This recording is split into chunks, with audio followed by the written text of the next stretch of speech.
প্রিয় দর্শক, আসসালামু আলাইকুম। দর্শক, আপনাদের প্রীতীয় শুভেচ্ছা জানিয়ে শুরু করছি আমাদের আজকের প্রতিবেদন। তো দর্শক, দেখতেই পাচ্ছেন আমাদের সামনে এক আপু দাঁড়িয়ে আছে। আমরা তার গল্পটা শুনবো, জানবো আপু কেন আমাদের ইউটিউবের মাঝে আসলেন, তিনি কি বলতে চান। আপু আসসালামু আলাইকুম, ওয়ালাইকুম সালাম। কেমন আছেন?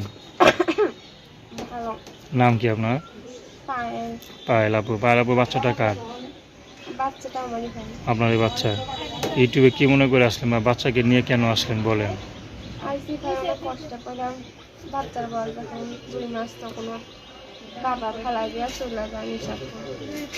আচ্ছা, তো বাবা চলে গেছে, তো বাচ্চাকে এখন কে দেখে? আপনি দেখেন? আমি দেখি। কিভাবে দেখেন? কোনো কাজ বাজ কিছু করেন? মানুষ সবারই কাম করে। তো বাচ্চাটা, ছোট বাচ্চা কোথায় রেখে যান? আমার কাছে নিয়ে আমার। তো খারাপ কষ্ট হয় না এক বাচ্চা রেখে কাজ করা? কত মানুষ তো দেখতেও পারে না। অনেক বাসায় তো বাচ্চা নিয়ে কাজে গেলে দেখতে পায় না, বকাবকি করে না? করেই তো ভাই, করলে কি করে না এখন? তখন কি বাচ্চারা ফেলাই দিতে পারি? বাবা যখন ফেলাই দিতে মা হলে কি ফেলাই দিতে পারি? তো আপনার কোনো আর আত্মীয় স্বজন নাই, বাবা মা নাই যারা দেখতে পারে বা বাচ্চাকে রেখে কাজে যেতে পারেন? না, আমার ছোট থাকতে বাবা মা স্কুলে মেরে গেছে। আচ্ছা আচ্ছা, সব দেখি দুঃখ নাকি? বিয়েটাকে আপনি নিজের পছন্দ করছিলেন? না, বাবা মা দিয়েছিল। খালার কাছে থাকতাম, খালার বিয়ে দিয়েছিল।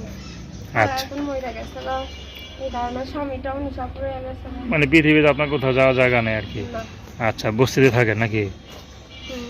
আচ্ছা, তো এখন মনে করেন কি আর বিয়ে শাদী করবেন? বিয়ে শাদী করার লেগে তো প্রতিবেদন আইছি ভাই, কেমন মানুষ পেলে বিয়ে করবেন? যে আমার পাশে থাকবে, দায়িত্ব নেবে। আচ্ছা, সে যদি বুড়া হয়? বুড়া হইলে কোনো সমস্যা নেই। যদি রিক্সা চালায়? তার কোনো সমস্যা নেই। আচ্ছা, নাম কি বললেন? পায়েল। পায়েল। তো দর্শক, আপনার পায়েল আপুর কথা শুনলেন। তো তার নাম্বারটা হচ্ছে 01826391430। আমি নাম্বারটা আবারও বলছি, 01826391430। তো দর্শক, প্রেম ভালোবাসা, সাহায্য সহযোগিতা, বিয়ে শাদী করা একান্ত আপনাদের ব্যক্তিগত ব্যাপার।